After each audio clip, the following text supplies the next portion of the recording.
High fly ball into right field. She is gone. In a year that has been so improbable, the impossible has happened. This one by Mattingly. Oh, hang on to the roof. Goodbye, home. Don Mattingly. Tuck waits one. Deep left field. Down the line. That ball is out of here. Out of here. He's at the wall. And the legend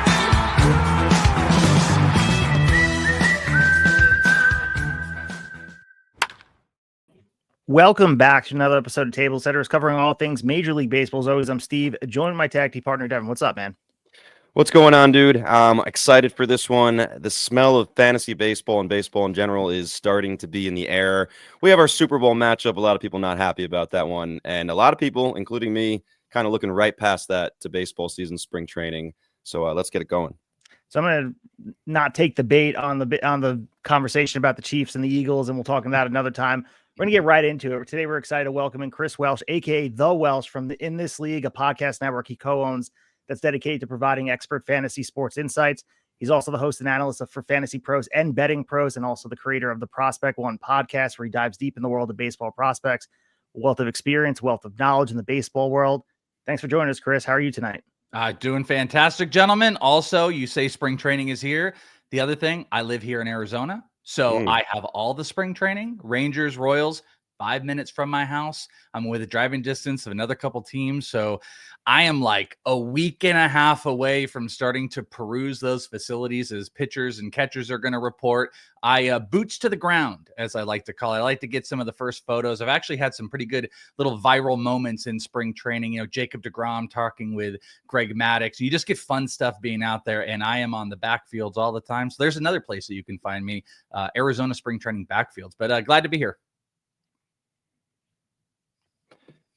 Yeah, spring training. So Steve and I actually went maybe 10 or 11 years ago down to Florida, and I don't even think we realized what we were seeing at that time. We actually visited the Houston Astros back when their Carlos Correa was still a prospect. Altuve was probably walking around somewhere there, and George Springer as well was still a prospect.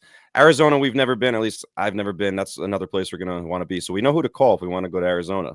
You got to come on down. I've heard Florida, the only downside of doing the Florida spring training is like it's just far. There's like an hour and a half, or maybe you get like one or two stadiums, and then you got to go like an hour and a half, some are 3 hours away. Phoenix metro area, you can get to every single facility within an hour, depending some traffic, but you can get to all, you can go from the Angels down to Tempe to mine, which is probably the furthest out in Surprise, whether it's the Angels. It's a beautiful thing. Sometimes you can hit multiple games, and I live and breathe baseball, gentlemen. I mean, you can see in the visual, baseball's behind me. It is my world, whether it's real life or fantasy. I'm out here for it. Well, speaking of living for baseball, I got to ask you, I've been listening to the podcasts. I know you've done some mock drafts and things like that. It's January 27th. How many drafts have you done to this point? Oh, well, okay. So drafts that like really count for anything, none. So NFBC is like, you know, the higher stakes kind of format. If you were to jump in and you want to like do stuff now, you want to do like best balls, or they call like draft champions and stuff. They have these formats called gladiators. You would do it early. That's what I did last year. I got super like nutty with it. And it exposed a few things that I didn't like about some of my drafting habits. So I wanted to make sure I had done like all of my deep dive player notes on every single player before I started diving in. Some others are degenerates and they just get in early. So I haven't jumped into that. I'm about to start dipping my toe into some best balls, into some draft and holds. And then we will get into like, you know, the next month and a half is going to be absurd. I will be in a stupid number that I probably am not going to feel comfortable with after it's all said and done. But as far as like full on drafts with mock drafts, I've probably already done 10 or so, many of those either on Fantasy Pros Network in different formats or on In This League. I think we're doing our third or fourth one on the In This League podcast. We've done 3 or 4, I believe, on Fantasy Pros in different formats. You can find from 12 team to 15 roto. We're actually doing a points mock draft this week. So I try to cover it all, try to have a basis for all different formats, but I've already seen a lot of it. And there's a lot of, I think I got an email, Yahoo just opened up today. So we've had ESPN, Yahoo just officially opened up today. So now everybody's going to be able to kind of really dive into it. So, I mean, you mentioned the number being an insane, number of leagues you're in. How do you balance that? Because I was in 5 football leagues this year, and that was a lot because inevitably you wind up having players and going against each other if you are in some head-to-head leagues where it sounds like a lot of the leagues you're in is roto, so you're not really worried about going head-to-head. But, there is sort of the clash of this guy does well, and then you're playing someone. So that was like the downfall of playing many more leagues than I'm comfortable with in football, and I can't imagine it's the same in baseball.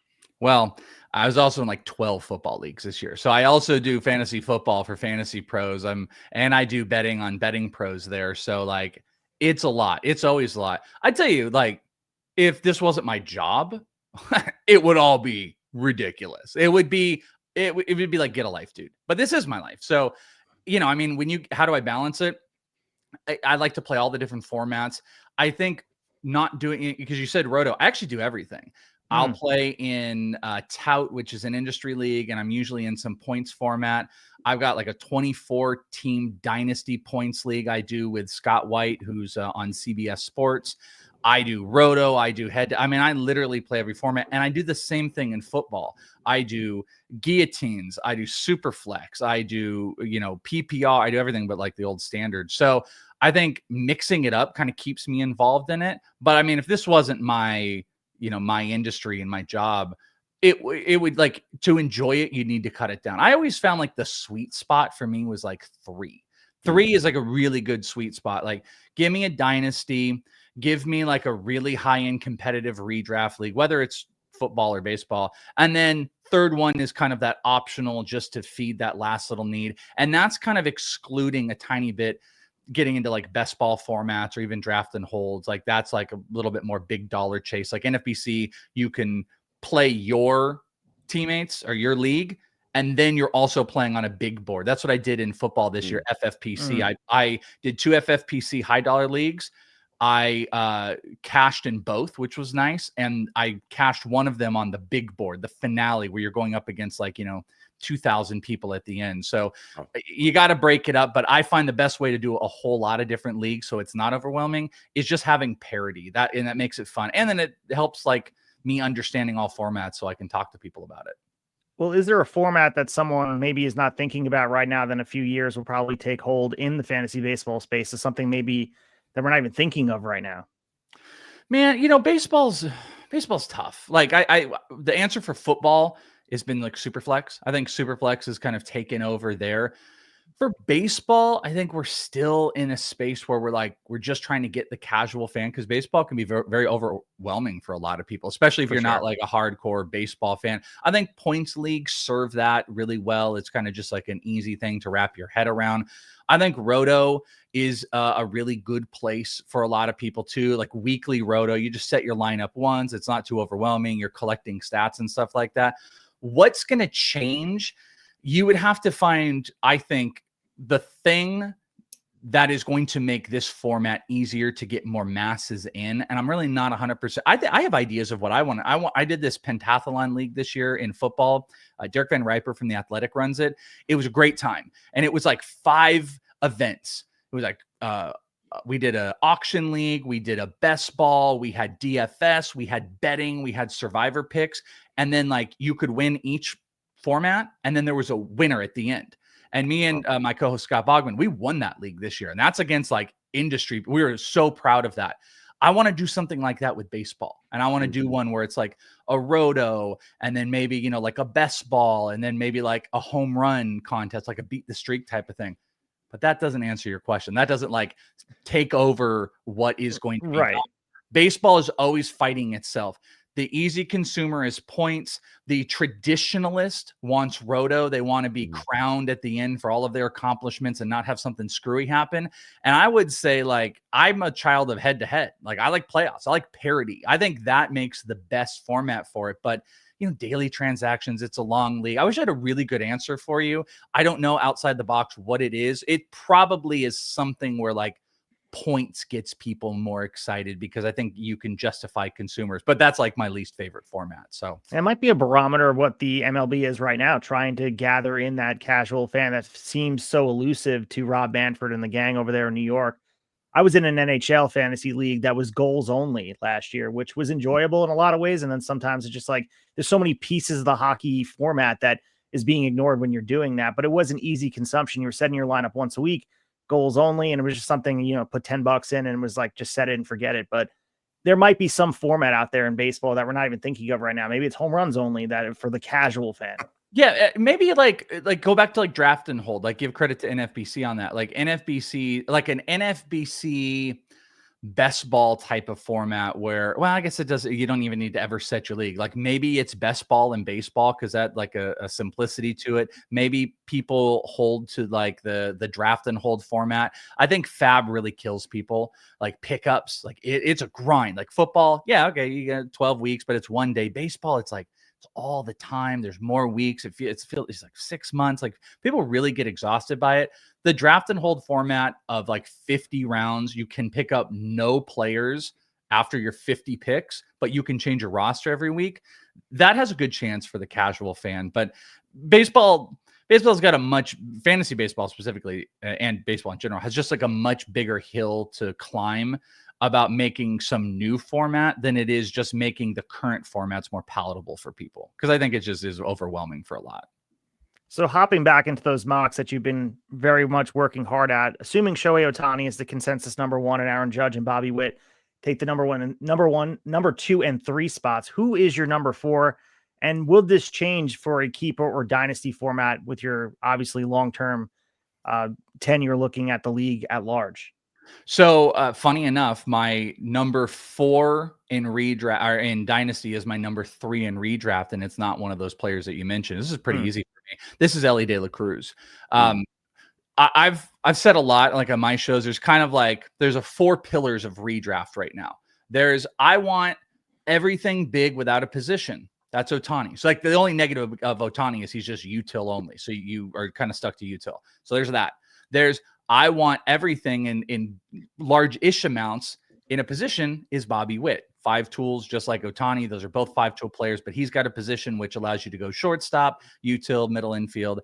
There's now extremes. I want Aaron Judge, who's a top-end player, all the homers in the world. Bogman and I were doing we did this baseline series in this league where we were talking about like the baseline of what you need in fantasy and where the advantage is. And like, Aaron Judge just screams on that format because the advantage you get in power. But the 4th pillar is the stolen bases. And Elly gives you such a dramatic advantage. I think it was like of the top, 45 hitters overall, assuming you have 3 hitters, you want to accumulate on an average around like the 88 stolen base marker. It's like Elly almost does that alone himself. Like if you want to keep with the Joneses, you can catch up later and stuff like that. But like Elly alone does that to a really high degree with the stolen bases. He chips in a solid amount of power into the mid-20s. He kept his batting average up. He got his plate discipline better, scores a bunch of runs. Like Elly's a freak. So I think I have Elly at 3 in redraft here, right over Judge. And so I've had like the 4th and 5th pick a decent amount. I take Elly every single time. And in Dynasty, I've got him right at 4. Gunnar Henderson is like right there. So it took a really great time to have a top 6 pick. But the top 4 to me, if you have pick 4, it's like, give me whoever's left over of Judge, Elly, or Bobby Witt, or if for some reason people pass on Ohtani. Now, if you went to a points format, Elly maybe drops a tiny bit, and then that probably moves to like Juan Soto. Juan Soto would push up into a points format that maybe he even goes ahead of a guy like Bobby Witt or probably not Aaron Judge. It probably goes like Ohtani, Judge, Soto, and then you would get a Witt. So that's how I would answer that. The only change being in a points format, I might move to Soto over Elly. You kind of answered that a little bit. The next question I was going to ask a little bit there, but just in general, not necessarily specific player-wise. When you go, I know you said points is kind of your least favorite, but if you say go from a roto league to a head-to-head points, what's the biggest strategical difference for you that you're making between those two? Yeah. So, well, and I'll tell you, my buddy Joe Pisapia, who I co-host all the baseball pods on Fantasy Pros, he does a book, Fantasy Black Book. I write profiles in it, done it for like 5 years. He's like he loves points. It's his favorite thing. He writes up the points chapters. He lives by points leagues. And a lot of like older fantasy baseball players really love points leagues. I just never took it to it because to me, it kind of it diminished. And I know this is going to sound weird because I guess you do this with the categories, but it diminished the player. Like, it's just like, I just need to accumulate stats. Like, it doesn't matter if this guy's kind of whatever. He gets a couple hits, doesn't do anything else great. Like Luis Arise is the prime example. Luis Arise like thrives in points leagues because he has no power. He has no speed. He has no RBIs. But what does he do? He gets a gajillion hits. So to me, like it some would call it leveling a playing field. To me, it just kind of minimalized like the strategy of really finding players where it's just like, okay, just look who's scoring the most points. Okay, bring them up. But back to the that was kind of why like I don't love it necessarily. But like back to the question is, I'm not looking at stolen bases from a roto to a stolen to a points format. I don't care about stolen bases. I'm probably going to be a little bit more hesitant of big strikeout players if the format is a negative for it. So I'm looking at more contact-based hitters. Steven Kwan goes up, Luis Arise goes up, and I'm looking for more pitchers. So some people are really weird about starting pitchers in points formats where it's like, they want to still fade them, yet they usually score a ridiculous amount of points. So like, I want to have like core starting pitchers with like one streaming spot to bring in. So in a points format, I will fade stolen bases, fade strikeouts, go more high contact hitters, and I'm going to push up my pitchers a pretty heavy amount. Like, I find it pretty hard to take a starting pitcher in the first round in any head-to-head or roto category league this year. Paul Skeens, as an example, unless I'm on the wheel. But in a points format, Skeens is probably going to go top 5, maybe one to be fair, especially if it's not like if it's a daily points league. Ohtani's a monster because you're going to move him over unless you're playing on Yahoo and their weird two-person system. But if you can move him, into pitcher and hitter, he's a freaking monster. But if you're in like a weekly format, Skeens and his strikeouts justifies top 5. So those would be my key tenets of like playing in a points league and what I change. Yeah, we're in almost year 15, year 13 approaching for our For the Fame Fantasy Baseball League. And it took us to try to gather some of our friends to be in this league because of the daunting task it might be to be involved in fantasy baseball. Because a lot of people had the fatigue of a league they were in, and then it fails inevitably mid-July, and everyone's just like not setting in their roster. So they had a bad experience.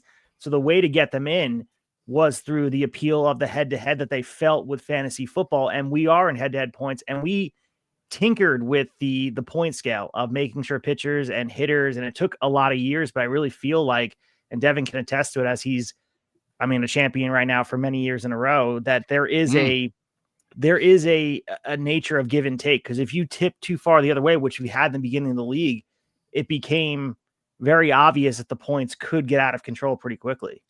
Yeah. And, that's the other thing that's always, and I actually have one solution for you. I just remembered a really cool solution. But one of the things that always stood out to me is like, when you're talking 5 categories in roto, it's 5 categories in roto. What's the thing that changed? Maybe like, you have 5 outfielders, or you have 3, or don't do a corner. But in points leagues, there is no standard points league. It's like, here's the CBS standard points format. Here's the ESPN standard format. Here we have negative strikeouts. Here we don't. Here's what so it's like, I never liked that format change. But Bogman, my cohort in this league, best friend in the world, me and him started in this league. He came up with this really great idea like a year or 2 ago that we put in and we installed in our home baseball league. And I thought it worked great. Is we play a 2-season league. We have a draft. We play roto. At the All-Star break, that season ends. You get a certain amount of money. The winner of roto gets the first pick in the second half draft, where we play head to head and we go into the playoffs. So, you kind of escape that like, oh, I'm out of it, thing. It's like, no, after the first half, you're just redrafting. Your injured players are gone. You can jump in. If you won, you got the first pick. But even if you sucked in the first half, you still got a wheel pick for a now head-to-head playoff run. It really revived all of our guys to like want to replay. And the first year I won the roto first half, and then I got knocked out in the pre-championship game in head-to-head, but we all had a great time. And Right. it's a really cool, like, if you ever, that was, I guess that kind of comes back to like an answer of maybe fixing some stuff. That was one thing that we found from a fantasy baseball perspective that really helped like get people involved that struggle. So just something to throw out there for people. Oh, I like that. I mean, it would be, it's the solution to fix the midsummer swoon that inevitably everyone gets either bored with their team. Because if there's a lack of engagement, what we try to do, what we actually started with doing this podcast, we used to just do a podcast exclusively for our league where we would just break down the matchups and try to get engagement, talk some shit to the people on the league and try to like stir it up. And that's it kind of helped in my opinion. Oh, 100%. Like if people want involvement. That's like, I mean, that's something that, you know, it's tough because I do multiple things in this league, which I started like 11 years ago. That was kind of the basis, was like, we wanted to like have fun. We wanted to like take ourselves serious, but not take ourselves serious, but also be very involved with people talking crap. You know, we would have like people talking about the leagues. Like we wanted to be involved. People want involvement in it. And that's what's so tough. Like people will base like their fantasy baseball time on like, well, I joined this like Yahoo league. And then it like, just, of course it did. It's just like a bunch of random people. And they're like, oh, I suck now and I'm done. So it's like finding the core group. That's your first hurdle. And then once you've got that core group, it's finding the little element. Because if, you know, fantasy football just kind of lives in its own world, but finding the elements to just make it better. And it's maybe changing formats, maybe it's changing rules, doing podcasts, doing fun updates, changing to dynasty. There's a lot of different ways you can approach it. So you guys were smart to, you know, to have extra involvement to get people going. I mean, for us as well, we've just getting people together. Live drafts help if possible. Obviously, some people, if they're out of state, makes it more difficult. Getting together at the All-Star break, we have that tradition as well. Trying to be together when we crown the champion. But something you said also struck a chord with me. Like, so Steve's league, which is for the fame, points head to head. That's my primary league for a long time now. That's what we're all passionate about. But I also do this AL only league, which is categories head to head. And it was always kind of a secondary league for me. And it took forever for me to make that adjustment from one league to the other because it's so different. It's a smaller pool of players. I'm more of a National League guy as a Mets fan. And eventually you get there. But the same guy won 10 years in a row, which to me was unheard of. He had just mastered it, where then I just basically started copying him. So I understand going back to the points. If you're in a few different points leagues and they're all have different calculations, I do understand that could be a little frustrating. Yeah, you know, it's funny. I never took to sided leagues. It was never me. And I know a lot of people that like, I think Joe's like his leftover league is like an AL only league. I never liked those. You want to know what actually did it? Here's another formatic change we made. We made something we called the ALNL Masters. And it was 2 leagues with the same people. And we did 2 separate drafts. And we would have, you know, like a lottery. So if you got the first pick, or KDS, you know, where you Kentucky Derby system, where you could pick your pick, you know, Steve gets the first pick. He says, I want number 1. You now have the 16th KDS choice in AL, or, you know, you know what I'm getting at, NL, AL. And then we would have, so your 1 entry fee would be playing in 2 different formats. And then here was the one little kicker. If your guy in AL got traded to the NL, he went to your NL team instead of going to like a waiver format. So you still would kind of have that like trading in between. That's the only AL, NL formatic type of thing that I ever did. And that was just our creative way to do it. And I think it's okay. I like it, but I know so many people that grew up on playing, like you're saying, an AL only league. And it just wasn't something that I did. It was always head to head. It was from day one. It was actually my very first fantasy baseball league was a dynasty head to head league. Like, God, thinking how old I am now, like 21 years ago, which is absolutely absurd. It was like drafting. I remember drafting Jose Reyes and David Wright. And they hadn't even, I don't even think they were like in the majors at that point, you know, or they were like first year in it. So it was like a long time ago. Yeah, the best thing about these leagues, and you mentioned the dynasty format, that eventually grips everybody because you like being able to cultivate players, watch them grow. And some of these redraft leagues eventually turn into keeper leagues. And we've watched specifically our league referencing that grow over time, where we added keepers and added certain parameters on who you can keep. If you're the commissioner of a league, where do you place the keepers in the draft? Because this is a debate among a lot of different leagues of where they go. So how would you handle that situation for some of these players that are kept? So I think I know what you're saying. Like, I know how there's some people that'll be like, if you keep 3 players, you lose your first 3 picks. Is that like what you're getting at? Or yeah, just where they were drafted. Some people have it. If they were Yeah. drafted in the 14th round, they wind up being a 14th round pick. We specifically have a tiered system where if you somehow get a gem on the waiver wire, a young prospect that you just keep over and over again, you eventually step up from tier to tier. And by the time 6 years down the line becomes a first round pick. So you can kind of hope that those best players eventually wind back in the free agent pool. So I played that very first league, or it was like another iteration of that. We did something similar to that where it was you got 5 keepers, but you lost the round. But at that time, we didn't implement any type of like they go up and up. I think I'm for that. You know what I don't love, and I've never really loved. We actually do this. This is in like the Scott White. It's like a 24 team points dynasty where it's like if they finish, top 25, this is the raise they get because it's an auction. They get that, and then if they finish here, they get this. And I know people will do the same thing where it's like if they finish in the top 25 player rater, they move up 3 rounds. If they finish in the top 100 or 25 through 100, it's 2 rounds. I need simplicity. One thing I'm pretty adamant about, even though I love fantasy sports in general, is you got to have fun. And some people like things really, really complicated. And I'm all for that. Whatever you like. There's people that want to do like tiered real life contracts with players, or you draft a team. Great. Do whatever everybody likes to really, really have fun. I like a little bit more simplicity in my life. Especially because I do a lot of leagues, by the way. If you do like 7 leagues and every single one of them is like, okay, well, you got to go to arbitration. It's Otnu, and then you got to do like, it's too much. So my answer to that would be, I'm pretty for where you drafted them and then have like a year boost every single time. Now, obviously, maybe that doesn't feel great if you drafted Jackson Churio in the 23rd round and you essentially have him for his career. You can implement maybe like something else to it. Some other, like the first 3 years, they go up 2 rounds and then they go up a year after that. I don't know. But I can't have like, if they finish here, they go this and this. And it just, you need to keep it a little bit simplistic. But I think in that type of keeper format, per round is kind of the best approach, because then it does give that strategy of like, yeah, this was cool to have this guy here.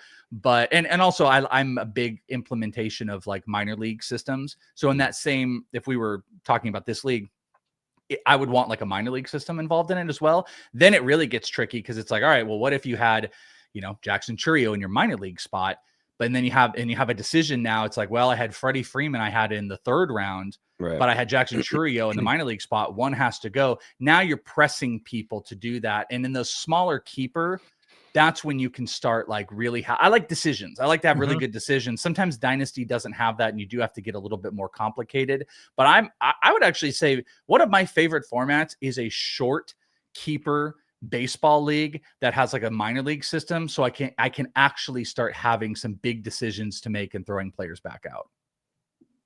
Yeah, it's honestly kind of similar with what Steve over the years has come up with, where more and more it's like Dynasty adjacent, where we have 6 NA minor league keepers, and then a 2 under 2s and 1 under 5, and then a 1 pitcher and 1 batter. And it's worked well, and there are some hard decisions. The minor league side, I think, like you said, is imperative to that style. I mean, I'm lucky enough I had Ellie when he was in the minors, and I've reaped the benefits of that now for years.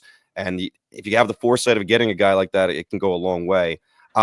I got to ask you. The other thing quick is just not trading draft picks either, because I feel like trading draft picks is the detriment to all leagues. So creating the prospect pool is creating value. So we've had deals for name brand players, and Devin and I, in a playoff push, and I'm rebuilding, we had a deal where I acquired Corbin Carroll when he wasn't a known entity, and the deal wound up working for both parties. He went on to win a championship with the players he got, and then I wound up with Corbin Carroll. So it's just, that's right. There you go, Corbin up there. They had a point, Corbin right up there. That's my boy.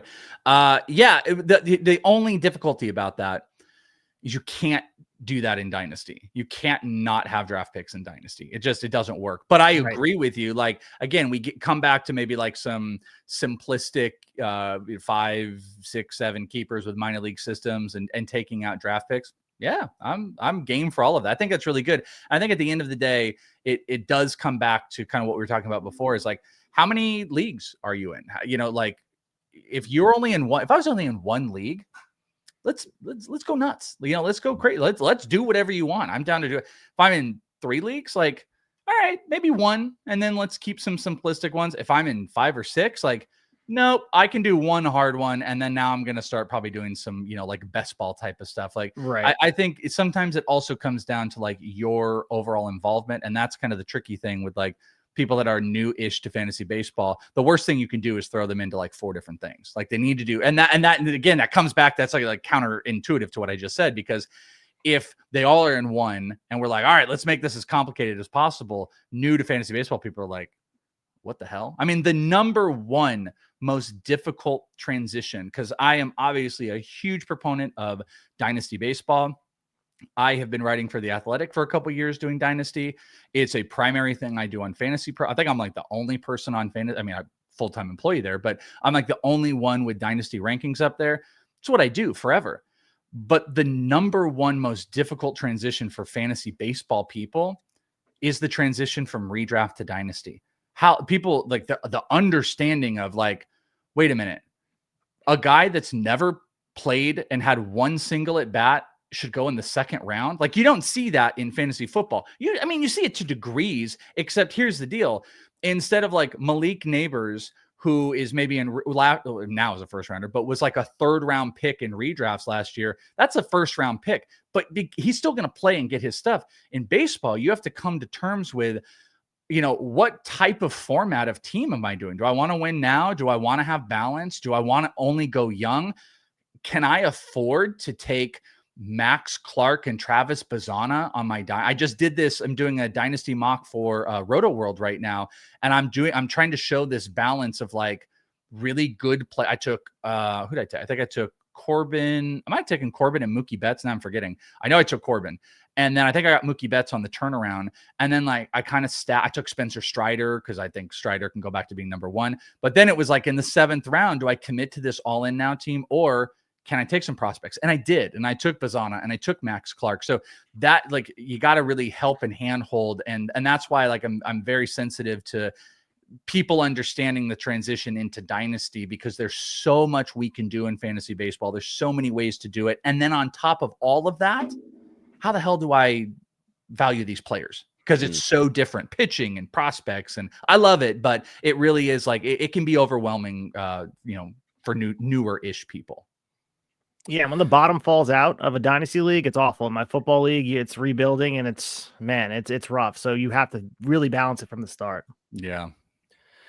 So a few episodes ago on In This League, you guys kind of just in passing mentioned that you thought maybe you had heard Sleeper may have a fantasy baseball platform coming.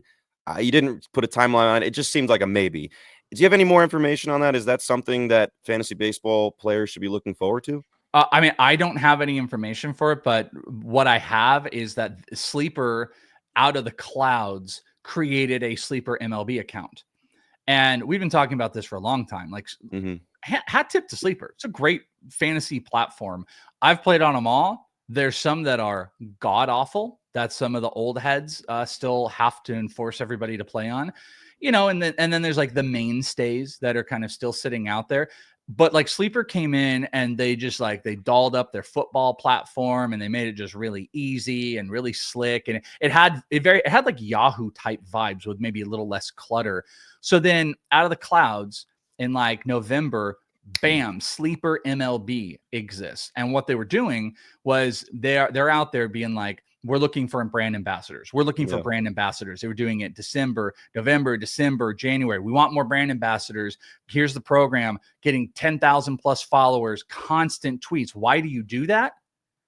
Because you're going to drop a platform. You're 100% going to drop a platform. I would be shocked if they did all of that work, hiring some, it's not, I mean, the football social, I don't know anything about what they do internally. I know my company. I don't know anything internally, but like, social media people don't just necessarily come out of the clouds. I don't think that you could take the football Sleeper person to then go and, hey, we want to make sure you're tweeting like every single MLB move and memes and stuff like that. No, you probably got a person. So why would you get a social media person to go out there for what? To not do a platform? It only makes sense. It's January. Hat tip to Yahoo and ESPN for being on top of it. I want to say there have been years where these guys didn't open up until like close to March, which is asinine. to wait that long. It looks like they're all open. Fantrax has been open for a while. We have over at Fantasy Pros, we got our mock draft simulator up, but it's not like league formats. So those guys are out there. But just because Sleeper hasn't opened up yet, I think they might be on a little bit more of a traditional timeline. Like maybe it's going to be mid-February. It's only my guess, but it doesn't make sense for them to put the effort that they had for ambassadors to put an account out there, to tweet about it, unless they were ready to roll out a fantasy baseball platform. And they've had a couple years to do it. So I expect it. And sure as hell, I'll try it out. I'll play something on there to see how it is. I'll be very curious how they're going to manage, but they do such a good job with all the like crazy stuff you want to do with football and like, 1.5 per tight end and stuff like that. I think they're going to thrive with it. And I think they'll do pretty good. My only suggestion would be get the thing out right now because Yahoo and ESPN are out. So you need to get it out ASAP. Yeah, so we've been on Yahoo for years, and as they've made some changes, I mean, they changed the app, which everyone hated when they updated it.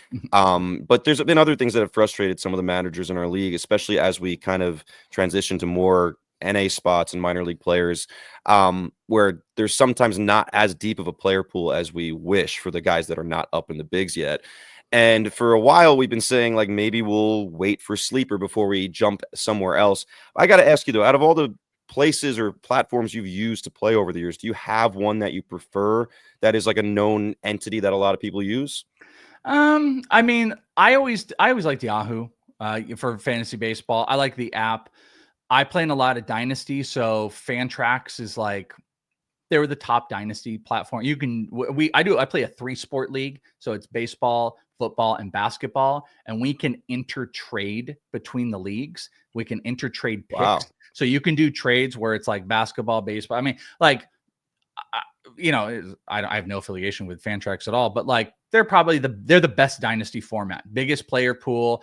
I would say their ADPs are kind of generated off of more dynasty play. So they're good, but they've never had an app. They have this web-based app and people really don't like the setup of it. So I think they lack there. Yahoo's app has kind of gone back and forth. The two-way Ohtani thing is still the dumbest, stupidest thing on the planet. I from the day one they did it, I've trashed it. I think it's ridiculous that they still do it. It's so dumb.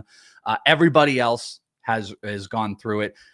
I play on CBS. They're solid. ESPN's usually garbage. It just the whole thing just kind of stinks. So like Sleeper, it's like right there for the taking. They won't. I've seen some underlying metrics in football on the share that Sleeper has taken away in the football market, and it's wildly impressive. In a 2-year span, what Sleeper could probably do in the baseball world is pretty dominant because we're all not really, there's nothing that we're super happy about. Like, again, my answer would be like maybe Yahoo, except now that I say it out loud, I hate the Ohtani thing. And there's no way I would actually, now that I think about it, I wouldn't do like a serious league where I have to draft him as a separate person. That's stupid. So I guess the majority of my leagues are in Fantrax, but then I also play in like NFBC is really great, but that's not something you would set a league on. So, it literally me not being able to give you a direct answer is the reason why a place like Sleeper should jump in and really make it user friendly, do its fun chats and emojis and a great app that everybody will like. Without it's not cluttered with here's the Yahoo DFS contest of the week and all that nonsense crap they put on there. Like people will love if they do, as long as they can do it like pretty close to right. I think they could take a really big share. So fingers crossed. I'd be shocked. Why go to all that effort and not put out the platform this year? Yeah, we would literally dig up the roots of our league and bring it to Sleeper mid-season if that was the case. So I did it with a football league to start because we got so fed up with Yahoo's format. And I had to convince a lot of the people that were consistent with, we like Yahoo, it's where we've always been. And they didn't want to do the work of imparting our history on the league. I'm like, I'll do it myself. Let's just do it. Because I was that confident, my experience with the Sleeper League. And by the time we were like week 3 in, everybody loves Sleeper. So I feel the same way. And like, if they do come out of a baseball league, executive decision, we're moving over there. That's exactly what we're doing. Because like you said, their track record speaks for itself at this point. I've had a blast using their app. It's been seamless. And the fun part about the fantasies, like the emojis, the silly stuff, the chats, all that stuff they bring to the table, it brings it to life and something baseball needs. They got to make it fun. Yeah, 100,000%. Yeah, if they didn't, I would still suggest like Fantrax is just a really good dynasty. It's feature rich with what you can do. Yahoo, I know the frustration. I don't know what you guys do. There is 2 settings with prospects. We always did that one where it was like they don't show up until they've debuted, and I hated that. But Bogman always loved that. But there is an open world thing you can click on Yahoo, but it just throws everybody. Everybody is just out there, open world for the taking at all times. So there was like maybe a little bit of advantage. There's a strategic advantage to the league if you want to wait till a guy debuts, but then that eliminates like the stashing of like, this guy's been killing it in the minors. I mean, I do a prospect fantasy show, so I'm all about that stuff. Like I want to be able to stash my minors. So that's why that wasn't an option really for me on Yahoo.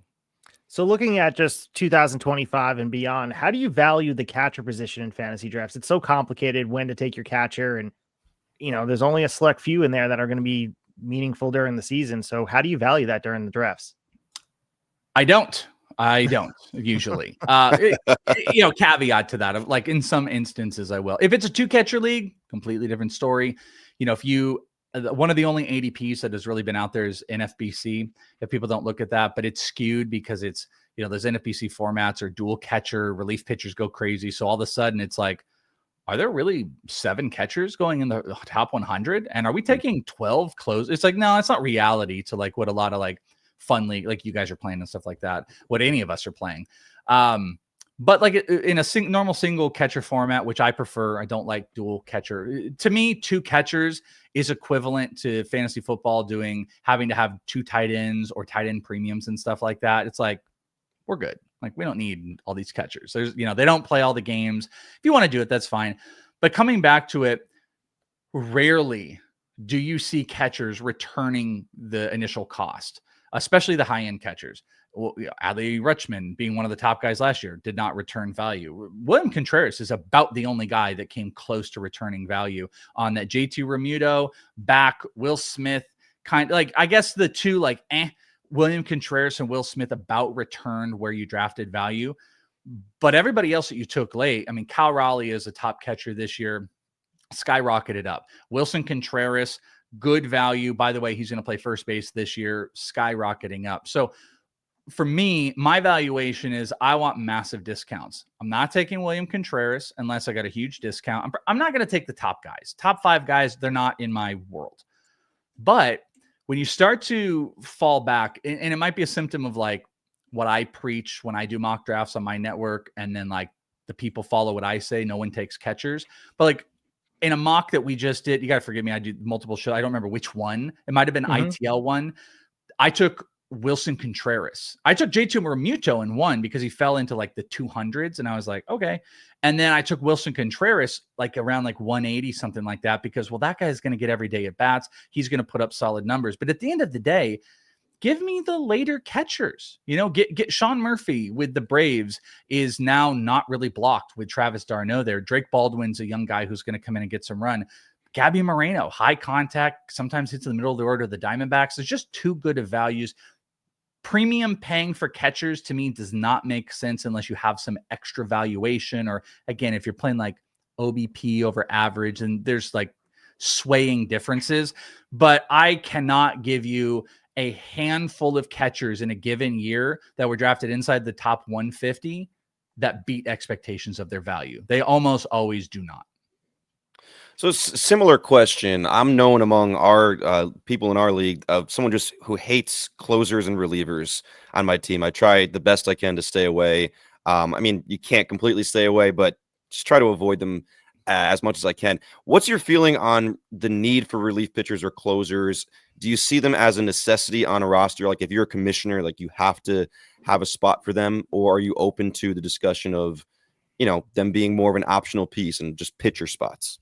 I guess I'm a little bit more of a traditionalist. I like my 5. I'm not a big fan. This is just me personally, though. Play however you like. There's a lot of people that like hate closers, specifically dealing with closers. So I guess I don't know a lot of people that have been like, let's get rid of relief pitchers in general. The move is let's go to save and holds, because what save and holds does is it just opens up the playing field. You're dealing with in a saves only format, you're dealing with like 30 dudes. In a saves hold format, all of a sudden you can have the setup guy for a team be Right. top 5 in that format. We've seen that year in and year out, where a setup guy will be as valuable or more valuable than 80% of the closers. So I think that's the step you do. I think getting rid of them doesn't make sense, because saves is a traditionalist 5-category format. If I was playing in a points league, I don't draft closers or relief pitchers in a points league. That's not happening. I know some people think like, oh, it's an event. Nope. All pitchers. I want SPARPs, as I call it, starting pitchers as relief pitchers. I want starting pitchers in the relief spot. I do not want closers whatsoever. But I do like the closer format, but I like saves, because I think it's a strategy. You have to find the guys that are going to get saves. There's a value to doing that. The same thing as you have to find the guys that get stolen bases. You have to find the guys that get average. I don't like the field being like just opened up to 90 players.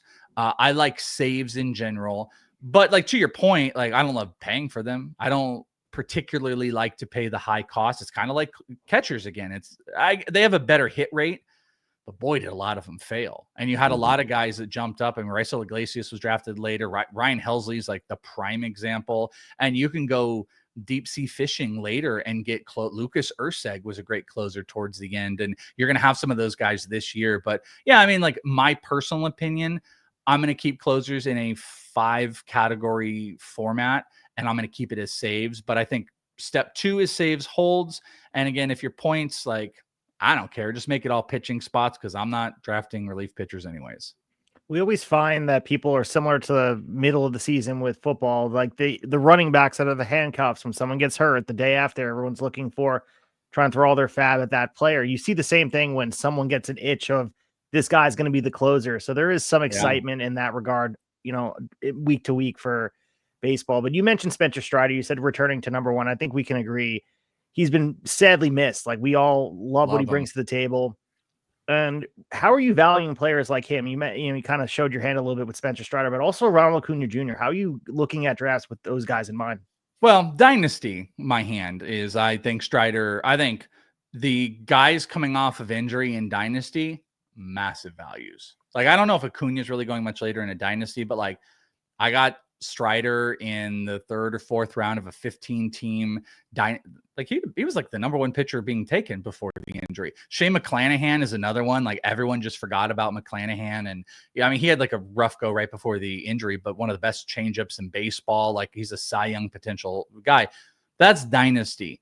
In redraft, it is a different discussion, because like I don't love drafting. I'm a risk taker. I'm much more of a risk taker in the industry than a lot of people. So I'm not the safety guy where a lot of people just be like, injury, nope. No. Like people just crossed off Jacob deGrom. Like, he gets hurt all the time. I won't even consider him. And it's like, well, he's also maybe like the best pitcher on earth when he is healthy. When he is healthy is very minimal, unfortunately, as of recent. But his talent hasn't like dissipated when, like in between him getting hurt. It was like, oh, it's amazing. He's incredible.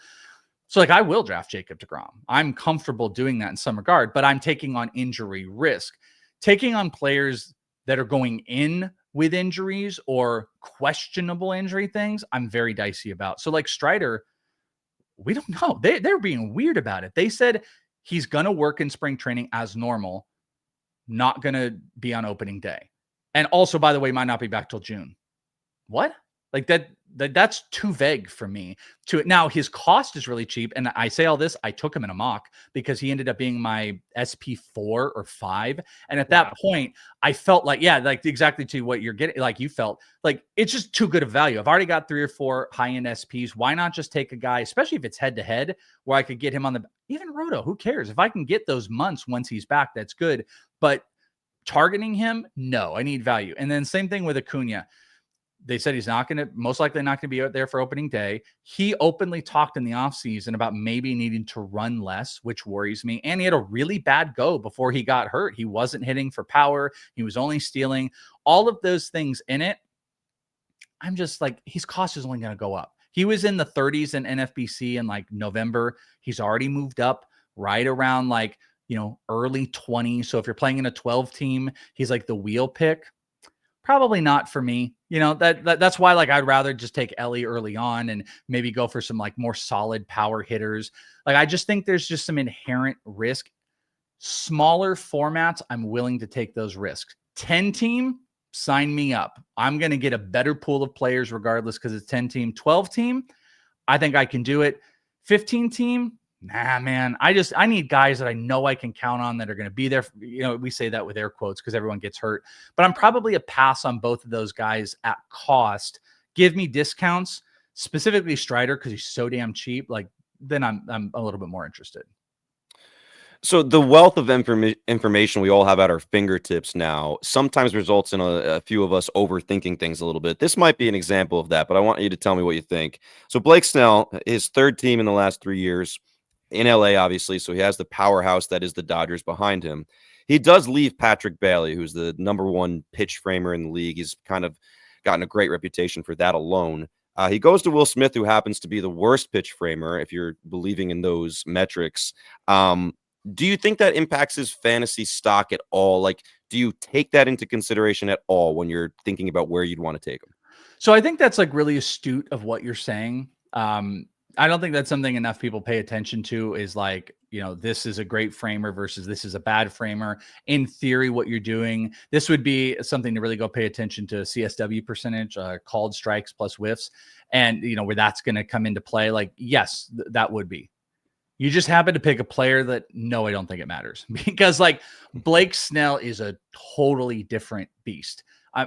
The main issue being like, he's a high-end swing and miss guy. So he's not getting a lot of his stuff done on called strikes. In fact, he's also kind of a weirdo in that he's one of those guys that uses walks to his advantage. You'll see that walk rate kind of go up and you're just like, what the hell's going on? Can I be comfortable with it? By the way, this amazing year he had last year, 10.5% walk rate. That's bad. That's really bad because like if he doesn't get what he wants, even with a good framer there, like he'll walk guys.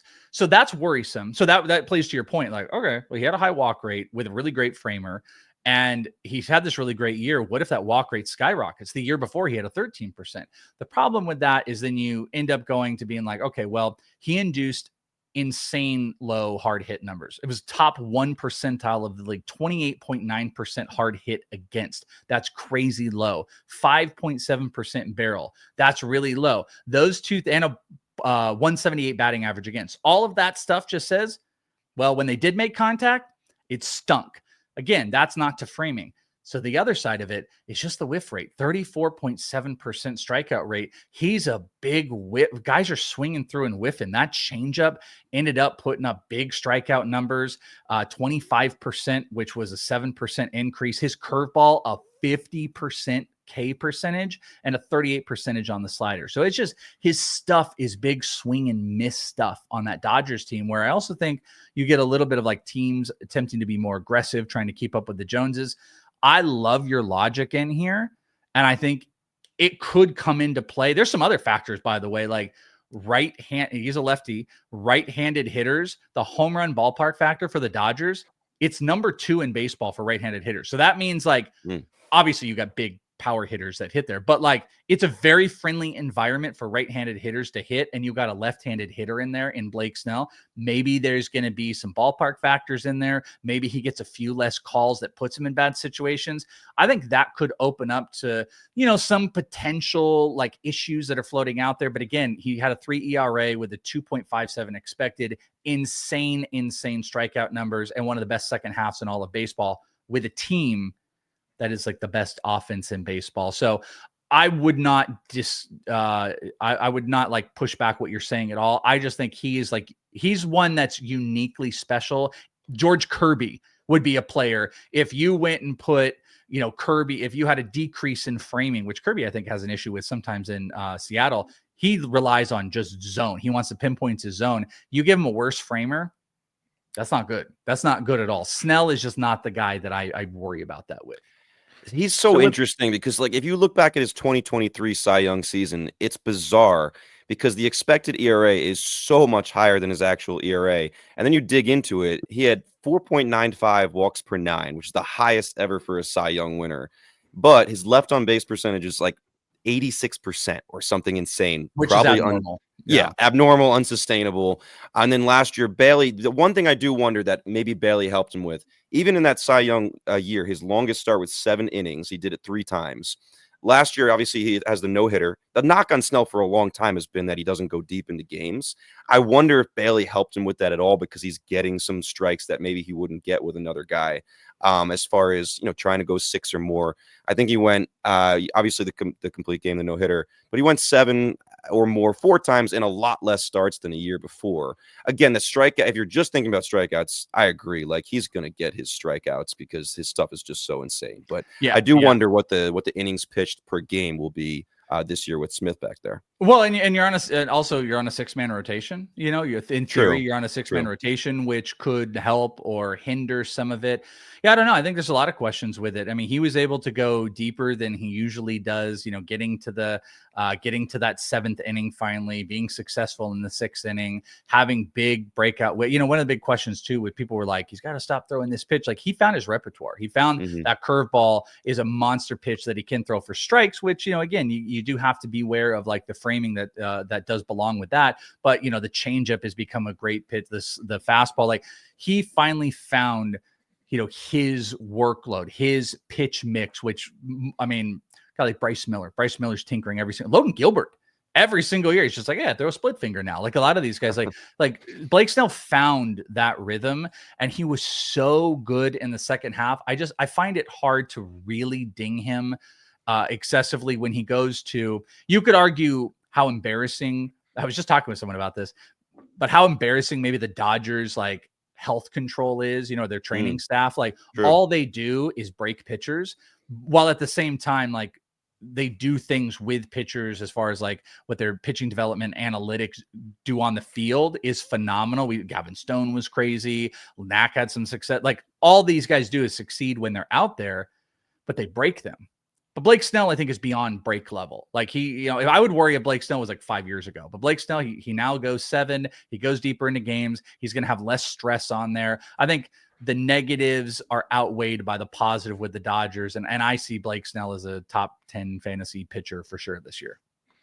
So you mentioned the inevitability of all these injuries, and we have to plan for that. But what can make or break your season is a breakout and also a disappointment in the other direction. So a 2-part question: who would be your number one surprise for everybody to look out to break out this season? And who on the other end is going to leave everybody in shambles with their disappointment for being taken too high? Okay. We're talking like redraft, right? Yeah, just redraft, put them out there just to quantify it like that. Okay, so one of my favorite breakouts for this year, I'll go on the pitcher side, because there's a couple that are floating out here. I'm actually writing up. I'm doing like a sleeper episode that's coming up here soon. One of my favorite pitchers this year is Spencer Schwellenbach. Spencer Schwellenbach, I think, is primed for a big breakout. The split finger he throws, 5 pitches, 10 percentile more of the time, high K percentages. He had super low walk rate. I likened him and a guy like Brian Wu. So Brian Wu had this, like, secretly great season last year, sub-3 ERA, just gets it done, really, like, low contact. Again, like, you got to love pitchers that induce, like, really bad contact. But his problem, and he also I think it was like a 2.9% walk rate, like, stupid. Like, it's ridiculous. Yeah, I had Wu this year. It was awesome. Yeah, and I think he's going to, like, improve on that. The only problem is you kind of have a cap. It's funny. I talked to Brian Wu in spring training. It's one of my favorite. I did it all last year.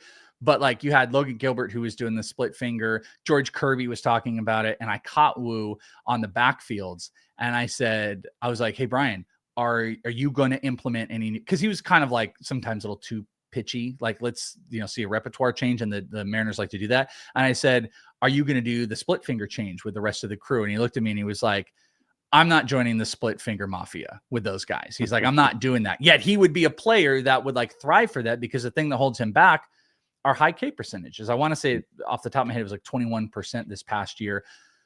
But then and so I bring this back to Spencer Schwellenbach. Spencer Schwellenbach has some of those same similarities: low batted ball contact against, really low walks, but higher strikeouts and a better pitch mix across the board that I think he can mess with. Plus, we've seen some really great things out of these Braves pitchers. I mean, Strider in his big development. I think Spencer Schwellenbach is going to have, like, a pretty big year. He's one of my absolute favorite breakouts. Now, how intense do you want the like disappointment? Because I do have a player that's high that I think is going to disappoint people that they're drafting, but I don't think he's going to be a disappointment. Do you want that? I would like that, but I would also like someone that everyone is expecting consistency, and this person is going to break their heart.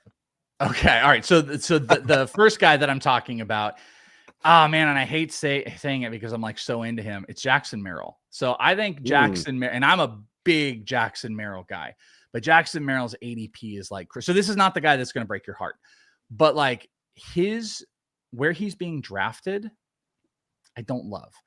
He had an insanely big power out boost last season that I really don't, and I'm actually shocked. Like a lot of projections have him higher on the homer total, and that's the one thing I would take away. I would say he would run a little bit more. I'm not sold with especially that late inning heroics, that crazy big. I think he had like a 7 or 9 home run a month he had last season.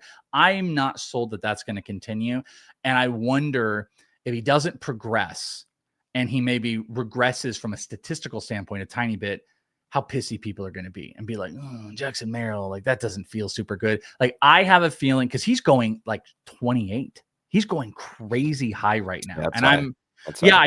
I just don't like it. I love 2020 guys. And in perspective, it's like, I love Wyatt Langford. Wyatt Langford is going like 20 picks after him. And he's a 2020 guy with high run and RBI potential. Hell, a player that I really love this year, 2 of them, Jason Dominguez and Dylan Cruz from prospect range. Both of those guys, Jason Dominguez, if playing 150 games, if you look at ATC projections, he's a 2020 guy. Dylan Cruz is like 1530 leading off for the Nationals this year. Both of those guys are going outside the top 100. So you look at it from like that perspective. I think like the cost of what you put on Jackson Merrill, who is not like a big primary home run hitter, and you're banking it on that. I just think that's going to kind of disappoint. All right. So a heartbreaker here. I'm always a little bit indifferent about like wanting to steer someone into being like an absolute heartbreaker. Okay, I'll throw this one at you. I think we're in like a messy run for CJ Abrams right now. CJ Abrams at the back end of last year, he ended up, getting suspended from the team for having a gambling problem. He was like out all night. They caught him like early morning, and he was taken off of taken off the team. But he was taken out and didn't get to finish out the year. He had a really good statistical season: 20 homers, 30 stolen bases, but batting average stuck under 250 for 3 straight seasons. And why I don't like that is it's a really bad profile overall. Horrific chase rates. 11% of the worst of the league. He had bad whiff rates. He doesn't walk. And the batting profile in general, he doesn't barrel the ball. His expected batting average stunk. He doesn't slug the ball whatsoever. What he does a really good job about is he gets the ball in the air. And he's a fast guy, so he runs higher BABIPs. I'm a little bit worried. The strikeouts going up, the mental side of it. I have continuously thought he's overperformed statistically, and he's still being taken pretty high. I think he's going to be a disappointment. The only thing that might carry him are the stolen bases on there, but I think CJ Abrams might be a player that's a little bit regrettable this year. All those make sense to me. Like everything you said, the Merrill thing, again, I think we all love Jackson Merrill, but 28, as you said, just does seem high. And Abrams, if you look at the advanced stats, like it's hard to poke holes in that argument. You mentioned Jason Dominguez and Dylan Cruz as prospect type of players that you like for this year to produce. If you look like a year out, so a prospect that you like for fantasy that you think is probably at least a year away from the majors, who would that be? Okay, it's a good question. If people don't know, I do my Prospect One show. I also have a Patreon, inthisleague.com, and I do a top 500 prospects I rank for Dynasty, and I've been doing that forever. I also have my Dynasty list, my top 400, and marrying those two together is always really difficult. So a year from now, so there's a couple, so you're talking a year that's in the majors a year from now, right?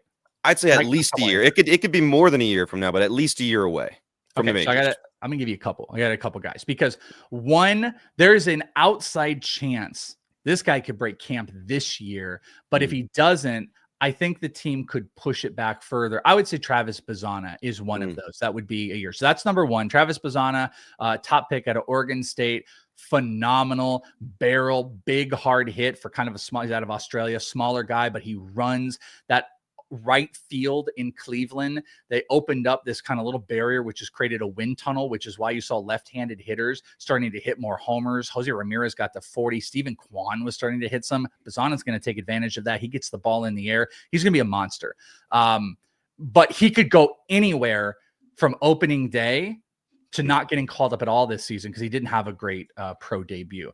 If you're going further, two guys to keep an eye on that I do not think are this year, but will be the talk of the town next year. Number one is Max Clark with the Detroit Tigers, who I freaking love. He's a monster in the gym, always working through building body mass, young kid, but he's a high-end analytics guy. He's been out at these training facilities, looking at launch angle, looking at barrel, trying to figure out how to change that swing. And this is a guy that runs a ton.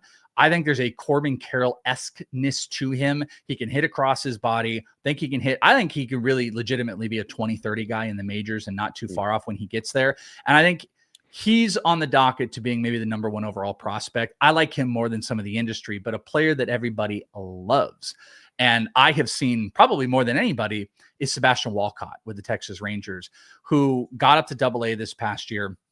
He has, I've likened him a lot to like Fernando Tatis Jr. and that he's got this body type where you might instantly look and be like, man, if he like really builds it up, but then it never does. Fernando Tatis never really grew into this like bigger body. It just kind of like was what it was. That's how I kind of see Walcott, who about the good 6'4", kind of lengthier guy. He's got crazy ability to turn on baseballs, big bat speed, huge power. He can run. And like a year and a half ago, the dude was playing in the Dominican Summer League out of the Bahamas, and he has just progressed to rookie ball up and up. His skill set has some people putting him at number one overall. My dear friend James Anderson from RotoWire has him as the number one fantasy prospect in baseball. I think he's more raw with some swing and miss in his game, but he's the type of guy that's like reeks of 30-30 from a like first round 30-30 type of guy. I do not think he's going to be up this year, nor do I think Max Clark, but I think these are the guys 1 year from today we're looking at and we're like, these guys might break camp, and who knows, maybe they get a cup of coffee in September. But all these teams are also, something to keep in mind is the PPI, where if a player, if a prospect can break camp with a team and wins rookie of the year, that team can win a first round pick. I do think teams are thinking about that a little bit more. Those two would be prime candidates for next season if the team is ready to maybe start. You get a cup of coffee in September. Don't lose your prospect eligibility. That's what Dylan Cruz and Jason Dominguez did last year. Right. Then they're rookies the whole season. And if they're with the team, you are eligible for this extra pick, which brings more draft pool money and obviously like a first round pick. So Max Clark and Sebastian Walcott would be two names to watch for next season.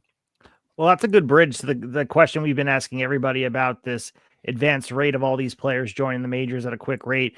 You mentioned the PPI thing, but do you think there's something else that we're seeing the Skeens of the world, potentially Travis Bazana, so quickly from being first overall in 2024?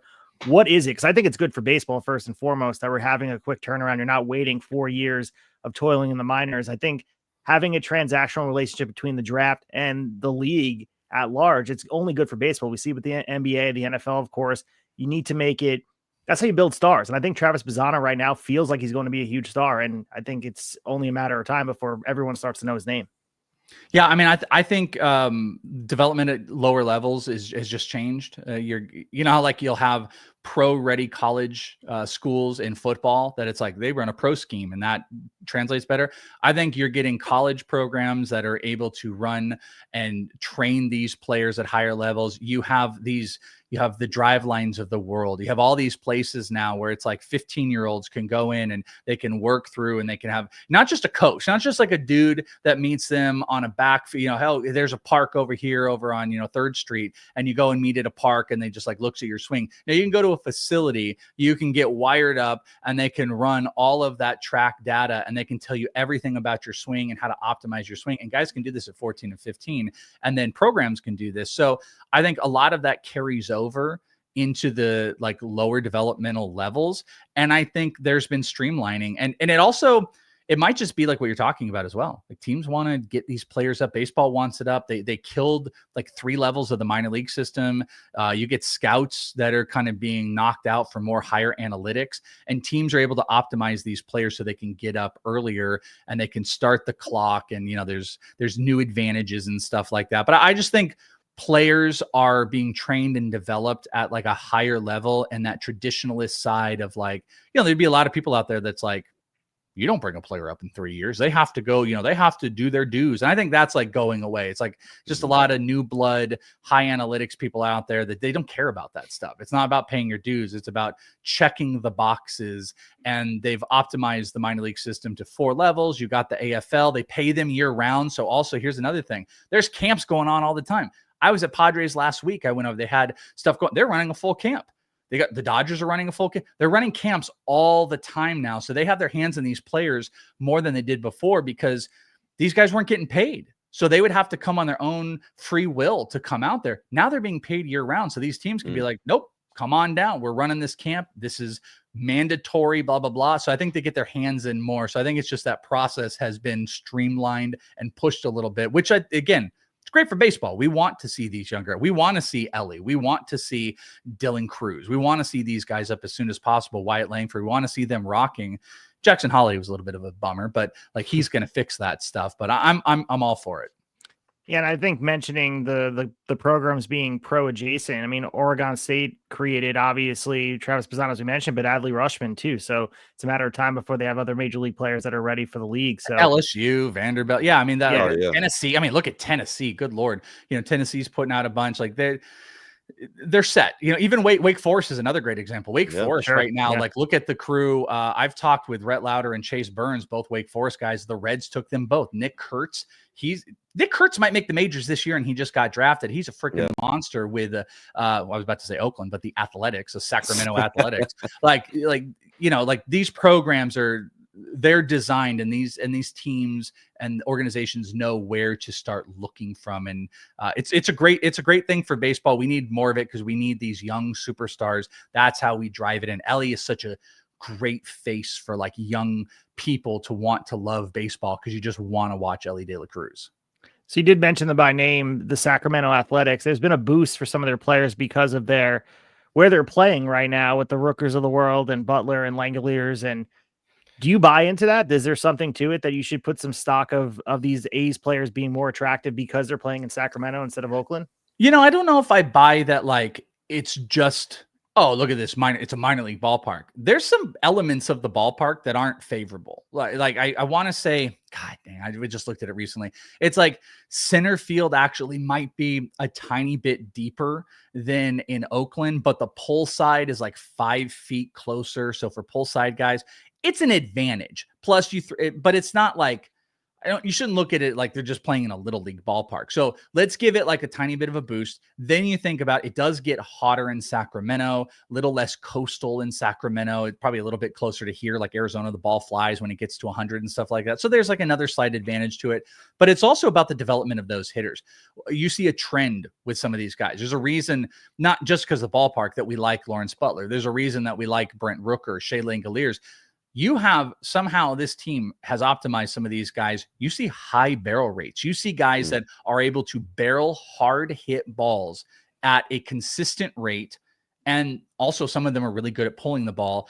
And in that ballpark, it's going to benefit. So it's actually kind of a hitter developmental standpoint that they've done, that they're breeding these players like Butler, like Brent Rooker, that they found it works best in their organization. And somehow, even with like Lawrence Butler had some bad swing and miss. Dude hit 200 or lower the first 3 months. He then made a swing change. And then all of a sudden he was hitting 280 or higher. Like they're able to tap in. You will always hear me talk about like barrel and hard hit. If those two equate together, I'm going to fall in love with a guy. You give me double-digit barrel percentage, you give me 45% or higher hard hit. Those are the recipes for a guy that's creating a good floor. And then on top of it, it's like, okay, now how are they hitting against pitches and what type of launch angle? Then you piece those things together and you're like, holy crap, the A's are doing that at a pretty good degree. And they have found players that fit their scheme. So like, I'm very much into Brent Rooker, very much into Lawrence Butler, and they do get a little bit of a boost in that ballpark, especially guys that are able to like pull the ball. If we come over to the other coast, and the East Coast in New York, Juan Soto, we all kind of know what Juan Soto can do and what he's probably going to do. Traditionally, I mean, historically, has hit very well at Citi Field, so we don't expect anything to decrease there. But the rest of the Mets lineup, if you had to pick one guy in the fantasy world who is going to benefit the most from Soto being in that lineup, who would it be? That's a good question. Mark Vientos would be the answer to that. Of all the guys, I got to love and I do love Mark Vientos. One of those guys, big hard hit numbers, great barrel percentage. He had some strikeout issues, but you started to see the power develop, and he was hitting for average. And now you're going to put him in a situation where he's going to most likely get to hit 4 behind Lindor and Soto.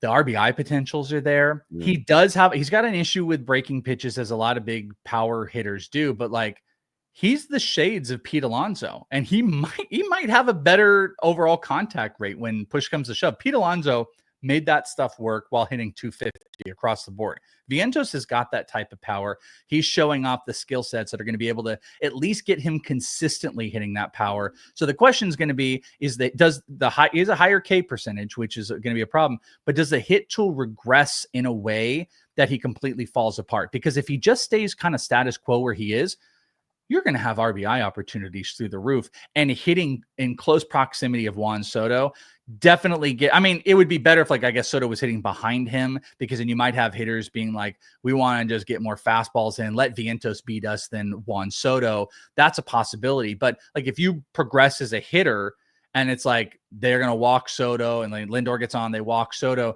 early counts, they might try to get him to swing and miss, but then you're going to have to start throwing the freaking ball. So I think Vientos is probably like the biggest beneficiary of this from, if he is a 30+ home run hitter, which I really think he will be. If he hits 260, he's hitting well over 30, that the RBIs could cross over 100. And he's another one of those like big fantasy breakout type of guys.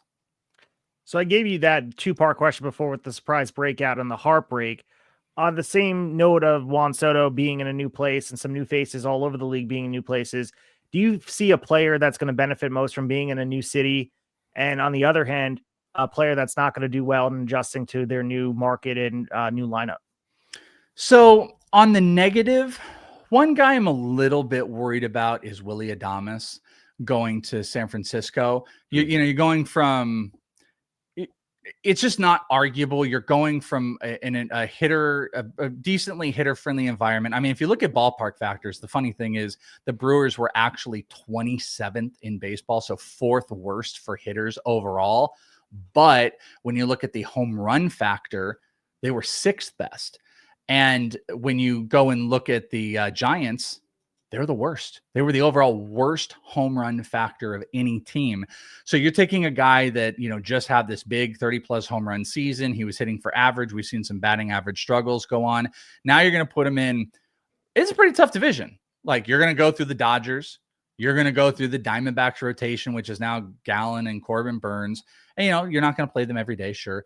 And then you're going to throw in a really pitcher-friendly environment.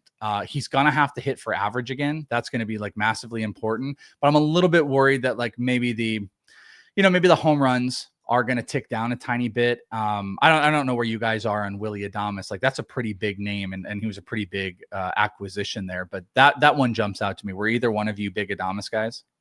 In Milwaukee for sure, and I definitely love what he brought to the table, but I feel similar to what Toronto did, just wanting to get their name out there with a free agent. I think San Francisco being the runner-up for Aaron Judge those years back, I think they wanted someone in that lineup. They felt like they wanted to get their guy. I don't know if Willy Adames, the ballpark factor has to, like you said before, have to scare you a little bit, especially fantasy. Sticking to that skew, it feels like his number is going to take a down hit. At least the home run number. I don't see that getting back to the point it was in Milwaukee. Yeah. There's quite a few players that I think their new destinations help them. I think, I want to say this one, but like, I guess if we're being honest, Christian Walker going to Houston, I'm not sure is it that much of a boost of going from Arizona, which is a hitter friendly place, but like we know the pull side is incredible there. Like, the pull side is incredible from that home run. So like, I'm really excited about him being in Houston. Just a couple other, I'll tell you, this wasn't an actual move, but it could have been. Teoscar re-signing, I thought was huge. Again, I mentioned before the home run right-handed factor. It's a very home run hitter friendly environment in LA. For him to stay there versus where he could have gone could have been like really, really troublesome. But I think I would stick to, how about Goldie? Goldie going to New York as well. Like there's another one of those, like their numbers are a tiny bit skewed because like you have Judge, but it is the third best home run ballpark factor in baseball overall versus the Cardinals, which were 23rd. So they're in the bottom 10 on that home run factor. So you're going in a hitter friendly environment in New York. I think that really, really bodes well. And the reason he's probably imperative here, because he could have been a nothing burger. Like he could have like signed somewhere and he was already trending down in a really bad way, that I think he put himself back on the map to be pretty fantasy relevant in such a great environment. But you know what? Like Rizzo really struggled his ass off too. But I think Goldschmidt really stands out. Goldie and Christian Walker, a little homer and me of Diamondbacks, former Diamondbacks, I guess. So, Chris, you've given us a ton of time tonight, and we appreciate it immensely. Before we get going here, we just want to give you one more opportunity. I know we've mentioned a few things. You do so much. Just to plug all the things you do and where we can find your stuff. Anybody listening that wants to kind of dig in a little bit more to this. Some might say too much, as a matter of fact. I've hustled. I've worked at a lot of places, done a lot of stuff, but I love it, man. I love this stuff. I love doing it. My Twitter's a great place, or X, whatever, at Is It The Welsh. You'll find the stuff. But I am one of the main faces on Fantasy Pros MLB. We've got a YouTube channel. Shout out our editor. They do an incredible job with awesome videos. We have some of the top guys in the industry. We're doing all the stuff there. We have the podcast, of course, from them, but their YouTube is phenomenal. So youtube.com/FantasyProsMLB if you want to support me there. And then inthisleague.com is my Patreon. That is supportive of my In This League Fantasy Baseball podcast and Prospect One. On the Patreon, I've got the top 500 prospects, top 400 dynasty, both of those ranks. I've got my redraft ranks on there. I do updates, access, special shows, all that cool stuff. So you want to check out the Patreon, cool. You can check the podcasts. The Twitter will kind of take you everywhere as well. So hopefully people want to check it out. And I appreciate you guys. It was super exciting to be able to I always love talking baseball. I was super excited you guys reach out, and I'm very, very glad to do it, man. Absolutely. And I want to echo what Devin said. We really appreciate your time here and giving us almost an hour and a half of your busy dude. So him here giving your expert analysis of all the stuff that, picking our brains. We're getting ready for our drafts in just about a month here. So everyone that's listening in our league, if you got the leg up, but if you're not, then we'll see come draft day. So tell them real quick, take your headphones off, but this is for you guys. Christian Campbell. Probably draft Christian Campbell. I have him stashed already. Right? Okay, so never mind then. Sorry, everyone can listen again. Everyone say bad stuff about Steve because he's already got Christian Campbell. Do you see Christian Campbell as the guy out of all the prospects out in Boston? So like I'm obsessive of Christian Campbell, but I don't want to be like I'm the Christian Campbell guy because we've got there's a lot of like Red Sox industry guys. Much more shout out to like Chris Clegg and Jeff Ponce and stuff. But I've had multiple people tell me that they truly, truly believe that Christian Campbell is going to make that roster. He looks like the prime guy, even if they were to sign Alex Bregman over Roman Anthony right now. Roman Anthony's skill set looks pretty. I've never been a Roman Anthony number one overall, and I might eat my words. There's something about Christian Campbell, though, that gets me more excited. And I'll tell you, I got Anthony one spot above Campbell, but I want to put Campbell higher. He just went through such a crazy trajectory up last season. Crazy. But the Red Sox development has gone on another level. And there's a part of me that thinks there might be a Mookie Betts-ness to him where it's like that body is just like he generates. Again, this is coming back to like, what is Mookie's not the biggest dude, but what does he do so well? He barrels the ball with a crazy good launch angle. He finds it's a sweet spot. He's a high end. It's called launch angle sweet spot. He's one of those big guys. That's what Campbell does. He hits righties and lefties well. Pretty good hard hit numbers. He runs great ballpark. Yeah, I mean, I think he's just like a nice, before the hype goes crazy, like at the end of drafts, like outside the top 200, you should take a shot or two. And if you haven't, as long as you don't have a team that's like, guys, I took Roki and I took Jason Dominguez and I took Dylan Cruz. Don't like also, but if you're in redraft and you haven't taken a lot of those, you should absolutely consider him because everyone knows Dominguez, everyone knows Cruz, but not everyone else is in tune. And there's always a guy or two that surprises us. Julio did it a couple years ago. We didn't think he would break camp. There's always a couple of those guys, and PPI is really in our face. I think Christian Campbell is the kind of most obvious he might surprise, with Bazana being like my crazy dark horse. All of a sudden he makes the roster because the Guardians don't really have a second baseman. But Christian Campbell specifically, Steve, you're in a good spot. Well, Steve has Campbell. I have Roman Anthony. So I'm not going to say I hope you're wrong. I just hope that they both. Yeah, no, and the other talk is like, even if they didn't get Bregman, Devers could move to DH, and then you can kind of flip around the field a little bit. They'll find a spot for Roman Anthony. Oh, yeah. Roman Anthony will be up this year. You guys are both going to reap some benefits. I'm just a little bit more obsessive, I think, about Christian Campbell, but I ain't the only one. A lot of really smart people have been on him way before me. So make sure you guys check out Chris and everything he brings to the table. The Prospect One podcast, talking all things prospects and breaking down all the stuff you can look for in the future in this league. You guys can also check him out on Twitter as well. Is it the Welsh and all the other stuff he's doing? Fantasy Pros, Betting Pros, all the sports insights. So he continues to bring all the noise here. The Athletic as well. So you're crushing it, Chris. Continue the great work and bringing all the attention to baseball. We thank you so much for joining us again. We'll be back in a second to wrap up the episode. Once again, we want to thank Chris Welsh for joining us here for the episode, our second in full fantasy baseball episode. And honestly, what a great conversation. We could have went for another hour. It was amazing. I mean, Chris is like an encyclopedia of fantasy baseball information. Just had a wealth of knowledge. Like, that's the best way to describe it. Can give you an answer for anything.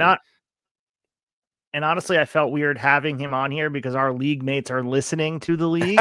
Exactly. To the podcast here. So they're getting all the insight that we were having to ourselves. But we got to be fair. We got to put it out there. And for all the Table Setters listeners, you guys are hopefully getting ready for your drafts and following everything that Chris is doing over there on all his platforms, the Prospect One and Fantasy Pros and Betting Pros. And in this league, like, he's going to help you win your fantasy leagues. Yeah, I mean, Spencer Schwellenbach, I think he's probably a keeper in our league. We don't know yet because that has not been revealed. But if he's not, goddamn, there's going to be a feeding frenzy on somebody trying to get him first. So again, we'll be back next week talking all things Major League Baseball. We have potentially more guests coming up. I know Devin has some lined up. Do you want to put that out there, or do you want to wait to announce them? Yeah, I mean, we can say it. So we're trying to get Ben Upton from 11.7 on here, a college baseball podcast. So Steve and I are admittedly not necessarily college baseball fanatics. I think both of us would like to get more into it. So we thought it'd be cool to have an episode where, you know, Ben comes on here and kind of helps us through the college baseball season, what we should be looking at, what's going to get us more into it, the maybe guys that we can expect to be MLB targets in the draft and what the storylines are to watch, all that kind of stuff. So we don't have an exact date. We're hoping we can get it recorded sometime next week, but we'll update you. So look out for that. And of course, we'll be back with the news and everything that breaks. With a little bit of a slower news cycle this week. So we only have one episode this week. We gave you 3 last week. So I mean, listen, if something breaks, we'll get on here and do at least like a little short one sometime midweek if it happens. But, you know, something's got to happen. And make sure you guys follow us on Instagram and on Twitter at TableSettersPod for all the updates. Posting some clips here. Devin has been going a little bit viral with those Padres clips, and a lot of Dodgers fans are angry in the chat, dude. They got fired up, starting throwing barbs in our TableSetters chat. Dude, but that's what we've wanted the entire time. Go back and listen to like episode 1, 2, all the way through like 10. We're just begging for people to interact in any way, shape, or form. So I like seeing that banter and sometimes just being able to sit back and watch and not even participate. Dude, they're angry, man. And the Padres and the Dodgers truly hate each other. And we got a little taste of it last week with Matt Devine from the Divine Sports Gospel. And if you guys didn't check that episode out, go back in the archives from last week and check it out. It was a fantastic time. We have had a lot of great guests on here. We've been blessed in that regard because really you and I have started this podcast less than a year ago at this point. And I think at this point, I don't even know how many guests we've had at this point, but a lot of different walks of life, from the industry, fantasy baseball, from team-centric pods, from minor league baseball. So it's been an awesome ride so far.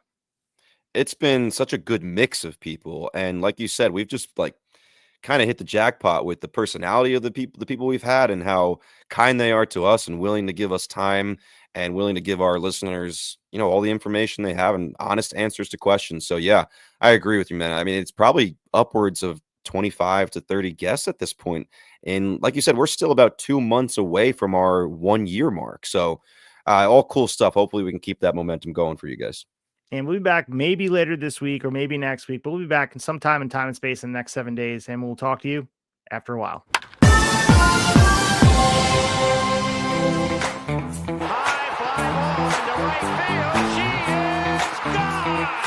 In a year that has been so improbable, the